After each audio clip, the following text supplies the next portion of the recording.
વધીએ તો અમદાવાદમાં ઓઢવ રબારીવાસનો જે મુદ્દો છે એ દિવસે ને દિવસે હવે ગૂંચવાઈ રહ્યો છે। હવે સંપૂર્ણ વિગતે વાત કરીએ કે આખરે મામલો શું છે।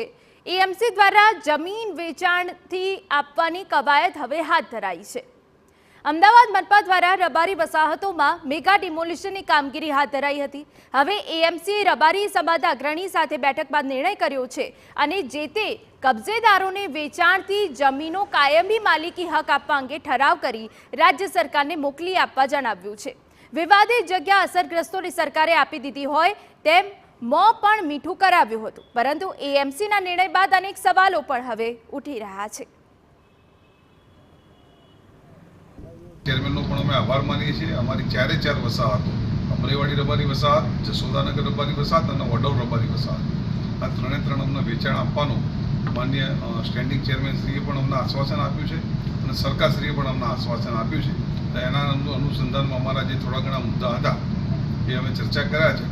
ગઈકાલે જે અમદાવાદ મ્યુનિસિપલ કોર્પોરેશન દ્વારા સરકાર દ્વારા જાહેરાત કરવામાં આવી કે 3 રબારી વસાહતો એ વેચાણ આપવાની જાહેરાત કરી છે, વિશે અમે આવકારીશું, પરંતુ એ 3 વસાહતોના વેચાણની વાત જે અમારે આ જે જગ્યા છે એ ગેરકાયદેસર નહીં, આ કાયદેસર જ છે, પણ એ કાયદેસરને તમે દસ્તાવેજ કરી આપવાની વાત કરો છો, તો એ અમારા દસ્તાવેજ એ રાહત દરે હોવા જોઈએ જે ભૂતકાળમાં ઠરાવ થયેલા છે। સરકાર ધારે તેનું વ્યાજ ગણે, ચક્રવૃદ્ધિ વ્યાજ ગણે, પણ રાહત દરે આ લોકોને મળવા જોઈએ, ગરીબ સમાજના લોકો છે।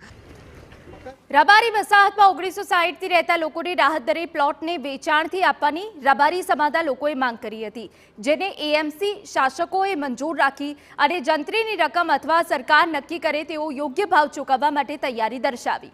તો બીજી તરફ એએમસી તરફથી સત્તાવાર નિવેદન પણ અપાયું છે। આગામી સમયમાં સ્ટેન્ડિંગ કમિટીમાં વિસ્તૃત ઠરાવ કરી સરકારમાં મોકલીશું અને સરકાર નક્કી કરે તે મુજબ આગળ ટૂંક સમયમાં નિર્ણય કરીશું। આવનાર સમયગાળા દરમિયાન આનો સુખદ અંત આવે એ માટે જે રજૂઆતો નેતા ત્યાંના આગેવાનો દ્વારા અમને રજૂઆત કરવામાં આવી છે, પરિણામે આવનાર સમયગાળા દરમિયાન ટૂંક સમયની અંદર અમે જંત્રી ભાવે અથવા તો સરકાર જે નક્કી કરે એ રીતે ઠરાવ કરીને રાજ્ય સરકારને મોકલી આપીશું અને પરિણામે જે આ કાર્યવાહી થતી હતી ત્યાં રહેતા લોકો છે, માલિકો છે, એને આ જગ્યા મળે અને એના કાયમી હક મળે એ માટેનો પ્રયત્ન મહાનગરપાલિકા દ્વારા આગામી ટૂંક સમયની ગાળાની અંદર એ કરવામાં આવશે। ઓઢવ રબારી વસાહતમાં એએમસી દ્વારા ડિમોલિશનનો મામલો વિવાદનું મોટું કારણ બન્યું છે। કોંગ્રેસે પણ આક્રમક બની મુદ્દાને વિધાનસભામાં ઉઠાવ્યો છે। બીજી તરફ કોંગ્રેસ નેતા અમિત ચાવડાએ રબારી વસાહતમાં મુલાકાત લઈ સ્થાનિક લોકોને મળ્યા અને એએમસી તેમજ સરકાર સામે સવાલ ઉભા કર્યા।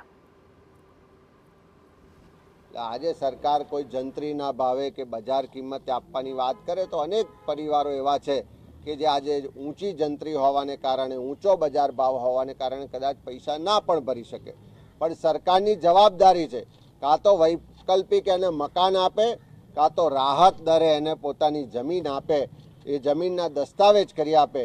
એવો ભૂતકાળનો કોંગ્રેસના શાસનનો ઠરાવ છે, એને અનુસરીને સરકાર રાહત દરે આ બધા જ પરિવારોને પ્લોટની સાથે સાથે વાડાની જગ્યા આપે એવી અમે પણ માગણી કરીએ છીએ। વર્ષો જૂની જગ્યા રાજ્ય સરકાર અને કેન્દ્ર સરકારના સહયોગથી બનેલી વસાહત આખરે ભાડાપટ્ટે આપવામાં આવી હતી। આ જ વસાહત હવે કાયમી કરવી તો કેવી રીતે કરવી, આખરે તેને માલિકી હક જે તે કબજો ધરાવનાર વ્યક્તિને આપવો તો કયા દરે આપવો, તે બાબતને લઈને અનેક વિવાદ છંછેડાયો છે, પરંતુ સૌથી મહત્ત્વની બાબત કે આખરે આ જ પ્રકારે શહેર અને રાજ્યમાં અન્ય જગ્યાઓ પર પણ આ જ પ્રકારના દબાણો થયા હશે, આ જ પ્રકારના કોઈ કરાર થયા હશે, ભાડેપટ્ટે જગ્યા આપવામાં આવી હશે, તો આવી તમામ જગ્યાઓ પર આ પ્રકારનો નિયમ લાગુ કરવામાં આવશે ખરો? શું બજાર ભાવ નક્કી કરી અને તે જ ભાવથી સરકારી જગ્યા આપવામાં આવશે? કારણ કે ભાડાપટ્ટે જગ્યા આપવી અને માલિકી હક સાથે કાયમી ધોરણે જગ્યા આપવી, બંને વાતમાં ઘણો તફાવત છે। ત્યારે હવે સરકાર અને કોર્પોરેશન આ કિસ્સાને ધ્યાન પર રાખી અને સમગ્ર રાજ્યમાં કયા પ્રકારનો નિર્ણય લે છે તે બાબત અતિ મહત્ત્વની છે। કેમેરામેન અરવિંદ સોલંકી સાથે જિગ્નેશ પટેલ, TV9 અમદાવાદ।